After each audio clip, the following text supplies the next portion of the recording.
góor du tëdd di fat pot góor du sol temps. dëgg la Thiablaye yaa ngi woon ci xam-xam bi. xam-xam bi démb dans le passé. c'est pas pour entreprendre yaa ngi woon. très bien pour entreprendre. Entreprendre ça commence par l'acquisition de la connaissance. Entreprendre c'est apprendre. Dans le passé pour être riche et respecté qu'est-ce qu'il fallait? Il fallait beaucoup de terre, beaucoup d'enfants, beaucoup d'épouses, beaucoup de greniers remplis, etc. C'est ça qui symbolisait le positionnement social de la personne dans la société à laquelle il appartenait, elle appartenait. Loolu moo doon mandargaal dayooy doomu aadama. xam-xam. Le savoir donne l'avoir, l'avoir nous mène au pouvoir. Le savoir donne l'avoir, l'avoir nous mène au pouvoir. Je te donne un exemple. Youssou Ndour, savoir artistique, Super Étoile, beaucoup de concerts, participation à de grands événements, avoir beaucoup de milliards, l'industrie du futur. IGFM, King FM, RFM, etc. Mais c'est ces milliards-là fekkee ma si boole. te on est en phase transitoire mu ngi mel ni nga jógee fii bëgg a dem fii il faut nga yéeg fii lañ toll maanaam il faut et le savoir et des réseaux da ngay am xam-xam ba noppi bokk si ay kuréel yu am maanaa yu am fayda. maanaam fa ñu jëm ko amul xam-xam bokkoo. ku amul xam-xam wala xamuñu la bokkoo. ñaar yooyu. Dans la société dans laquelle nous évoluons aujourd'hui en ce 21e siècle celui qui n'a pas le savoir celui qui n'a pas des réseaux qui n'appartient pas à des réseaux utiles mais xamuñu la doo compter tu es un sous-homme un sous-individu. xam-xam am na solo.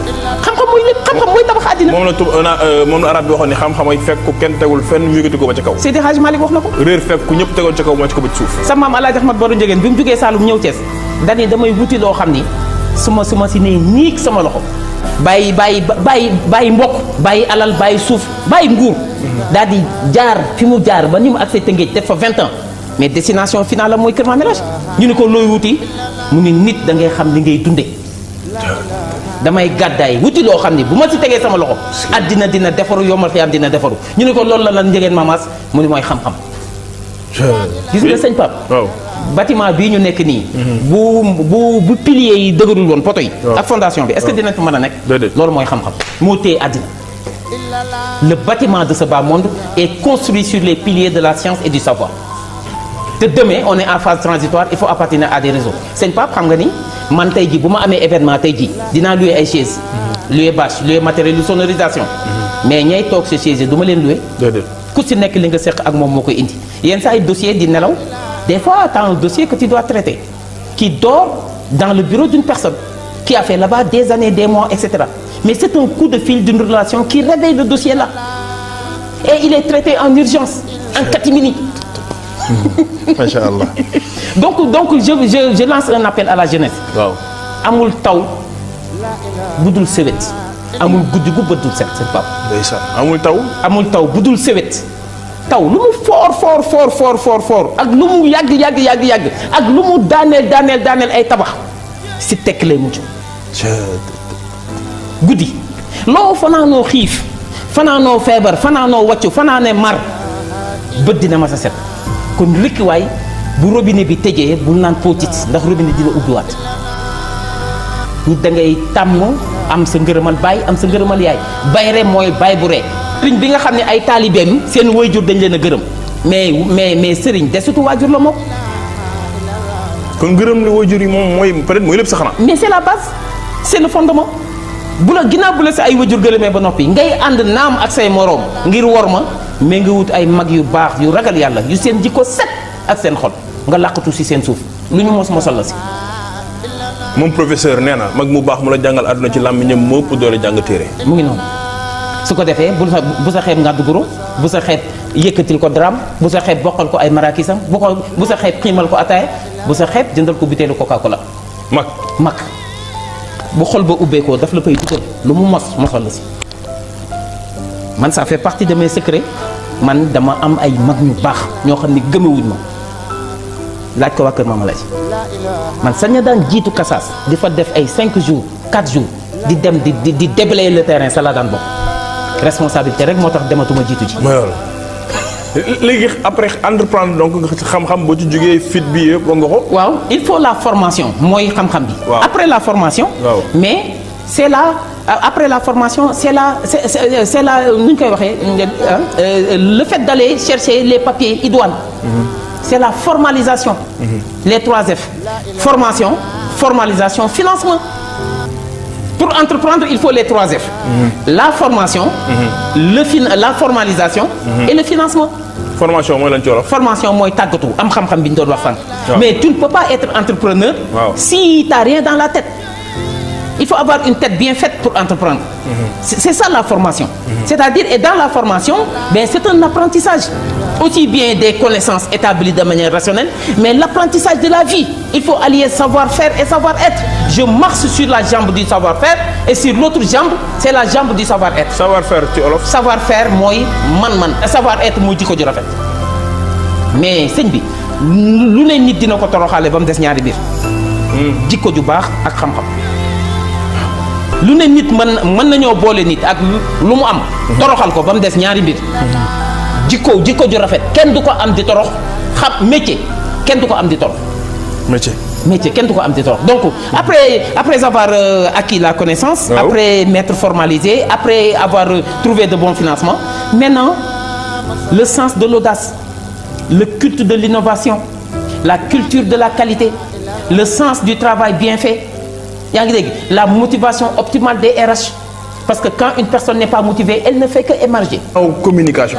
ginnaaw communication. wa shaawirum fil amr. est-ce que xam nga ni dans nos maisons là on ne communique quasiment plus yow mën nga compter ñaata yoon ngay wax ak sa doom si bis bi. wallaay alazi da ngay nekk sa soxna ngeen toog si benn canapé. kii nekk Chine kii nekk États-Unis te ngeen bokk benn canapé. L'importance de la communication. L'importance de la communication am naa sama benn xarit boo xam ne 21h day réquisitionner tous les téléphones portables de la maison teg ko si kaw télé bi woo gars yi ni leen ñëw leen ñu toog waxtaan suñu biir. maa la ko wax. La communication elle est nourricière elle est vitale elle est fondamentale elle est extrêmement importante et il y a 3 types de communication dans une entreprise.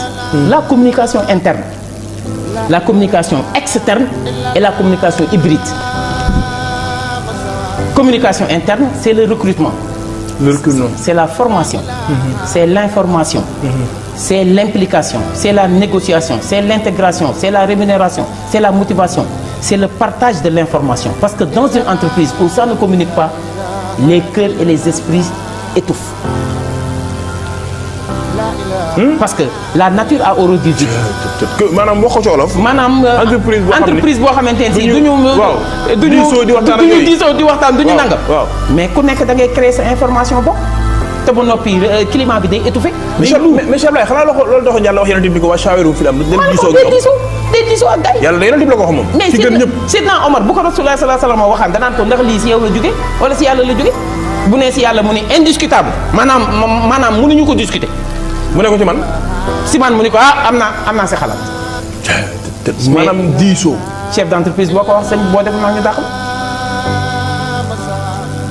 mais woyof jaam bu nekk yàlla bind na takk na guum si sa baat doo ko gis jaam bu nekk yàlla takk na guum si sa ndigg sëñ Pape boo woyofee wàcc ànd ak doomu aadama yi yàlla jël guum gi sa baat yëkkati. boo yëkkati sa bopp di kawe kawelu di yoxante ko kenn mënu see dëkk. waaw. bëri pexe bu fës si bëtu nit ñi wéetal yàlla ba fees si xolu nit ñi moo ko gën. bëri pexe. waaw. ba fës si bëtu nit ñi wéetal yàlla ba fees si xolu nit ñi moo ko gën. yaa ngi woon ci communication interne. maa ngi woon ci communication interne. gis nga communication interne. waaw ça apaise le climat social de l'entreprise. waxtaan ak say employés. diisoo ak ñoom lu am solo la. mais c'est pas une option c'est pas une alternative c'est une urgence c'est un devoir. urgence la. ba ci wuy jur sax di waxtaan ak say doom lu am solo. mais fondamentalement dootuñu waxtaan ak xale yi am na leneen lu jël place waajur yi muy novelas yaa ngi dégg novelas ak film indo yi sa doom il est plus à l'aise devant la télé que d'être à tes côtés c'est pas normal. est-ce que xam nga ni maanaam sa doom ju la romb nii nga ni waa Abdou mi ak caayaam ji nga xam ni Cees yëpp xaj nañ si kër gi ànd ree ba daanu si canapé yi gis nga reetaan boobu mais c'est de l'or c'est du diamant dafa am ay hormones spéciales yuy jóge ci esprit bi di wàcc ci cerveau bi di ko raxas di ko rendre intelligent mais kaf boobu bu amul ak tooñante boobu ci kër yi mais xol yu naqadi xol yu lëndëm xoolal stress man nee naa leen stress feebaru tubaab la man du ma stressé man maa man stress man du may stressé man. waaw non docteur na def bëri si rôle. mais méditation. méditation. bonne heure nga koy def. il faut apprendre la nuit. il faut apprendre le temps de s'écouter. nan la ñuy defee méditation. nan la ñuy defee méditation da ngay fay sa téléphone portable yor njàpp toog si ruq ni bu ma fa kenn fekk bu dee guddi kenn du la fa sañ a fekk li tax maanaam naafila guddi yenn naafila yi ñu ne 4 rakk continue non bu dee guddi ñaar parce que xam nañu kenn du la déranger mais bu dee bëccëg nag dañ naan la 4 continue parce que mën nga salaamaaleykum ñaar am gan gu lay xaar wala nii mais 4 continue moom kenn du la dox nga toog posé wu sa bopp ñetti question yi may kan du Modou Ndiaye de may kan du Pape Thioune réponse bi du Pape Thioune de réponse bi du Abdoulaye Idrissa Dieye de may kan mooy man lan laa wut si fii si àddina li ma fii wut si lan moo ma koy may di ma ko yombal lan moo ma koy xañ. ñetti questions yi loolu la. ñetti questions yi loolu la may kan waaw. lan laay wut si fii si àddina mooy lan laay wut si man fii si àddina hasard amul le hasard c'est l'ignorance de la cause le hasard n'est que l'ignorance de la cause quand on ne connaît pas la cause on incrimine le hasard may kan lan laa fi wut si question benn ngi noonu beneen bi li ma fi wut si lan moo ma koy yombal lan moo ma koy may. ñoo laaj sa bopp loolu. nga laaj sa bopp loolu. lan moo ma koy may lan moo ma koy may lii ma bëgg. je veux être le président de la République du Sénégal par exemple wala je veux être un directeur de société par exemple. mais loolu wan yoon laay jaar ba àgg sax lan moo ma koy may mais faaw ma jàng faaw ma yaru faaw ma sàmm faaw ma bëgg xam-xam faaw may déglu RFI ah faaw may lire. Est-ce que tu sais que RFI c'est la radio des cadres et des intellectuels africains.